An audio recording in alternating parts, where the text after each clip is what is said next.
The original Until Dawn was a big surprise when it launched in 2015. Coming from what was a relatively unknown studio at the time, the horror adventure game won widespread plaudits on the back of its campy teen horror vibes, how effectively scary it was, its choice and consequence mechanics, the acting performances of its star-studded cast, and more.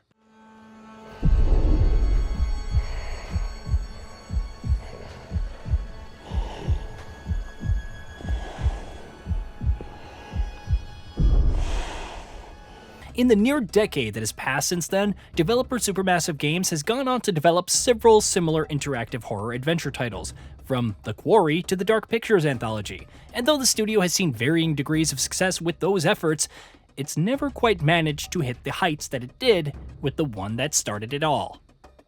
Now, 9 years later, Sony has brought the game back to life with a remake developed by British studio Ballistic Moon, and though many have, of course, questioned the need for a remake of a game that doesn't really feel like it has aged that much, having binged the game in a couple of sittings, I can say that I've had a really good time with this Until Dawn remake.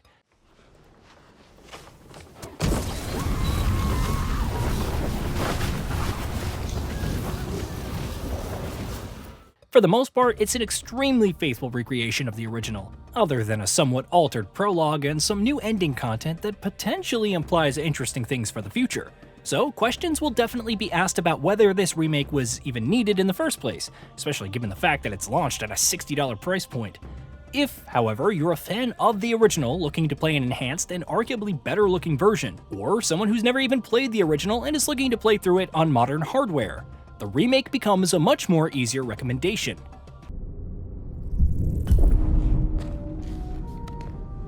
Be pretty rough playing baseball out in all that snow. No, it wasn't in the winter, silly. I mean, we'd come up in the summer and we would have the best time. The whole family was there. Mom, Dad.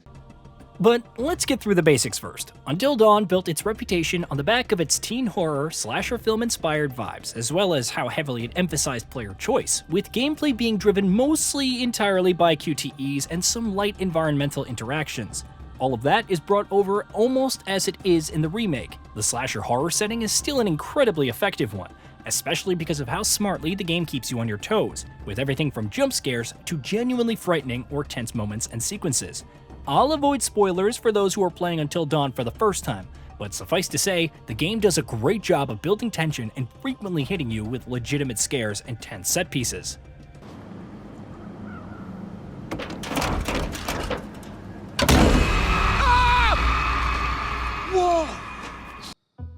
The central mystery surrounding the terrifying forces stalking the main cast throughout the story also remains a strong part of the game from beginning to end, though not everything related to the narrative sticks the landing. The Until Dawn remake faithfully sticks to the original game's story and script, which means it carries over a lot of flaws, from the writing being anywhere between serviceable and bad enough to make your ears bleed, to some members of the cast being terrible characters that I was actively hoping they would perish in violent fashion. The way you're being, you always get like this.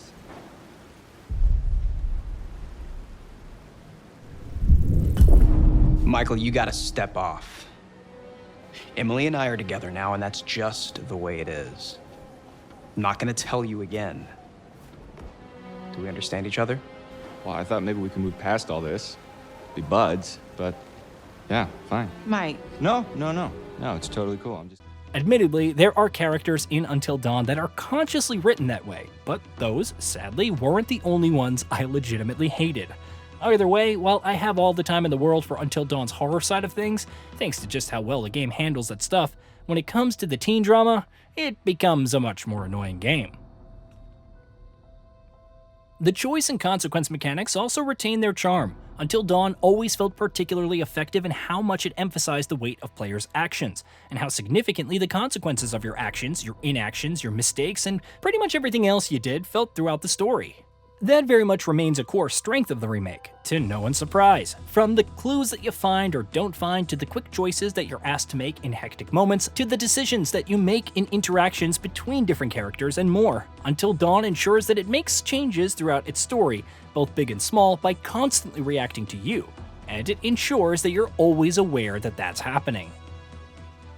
The remake does, of course, also bring some of its own additions and changes, even if it is otherwise quite a faithful recreation of its source material.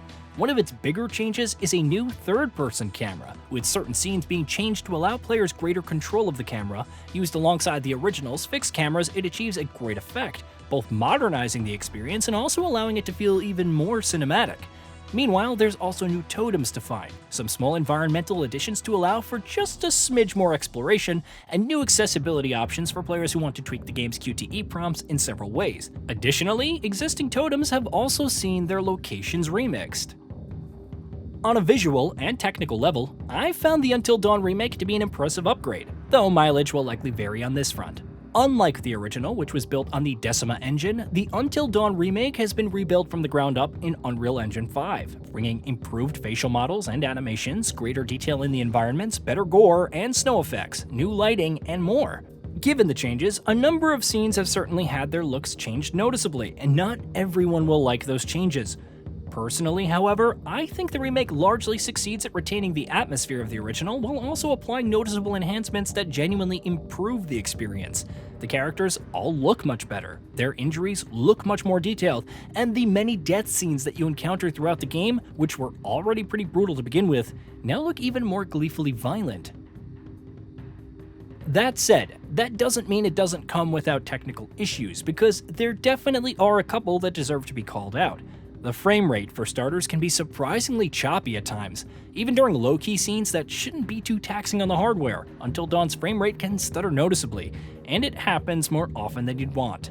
Meanwhile, I've also run into a couple of animation bugs here and there, from characters briefly moving strangely during some gameplay sections to having momentarily choppy movement in certain cutscenes. Obviously, none of these issues are particularly egregious, but they're noticeable enough, and will hopefully be patched out in the near future. Ultimately, the question for many is going to be whether Sony and Ballistic Moon's Until Dawn remake is worth its price, which many deem to be a little bit too steep upon the game's release. Equally, many will also remain skeptical whether this was a remake that was needed at all, a dilemma that another PlayStation remake faced not too long ago with The Last of Us Part 1. And just like with that game, while it's hard to argue against the validity of those criticisms, it also has to be said that this is an undeniably solid enhancement of a really good game. It will understandably be hard to sell for many, but for newcomers looking to finally hop in, the Until Dawn remake is very much worth your time. Hey, did you know that we at GamingBolt upload new videos every day? Stick around, drop a like, subscribe, and hit that bell. And let us know what kind of content you'd like to see in the future with a comment below.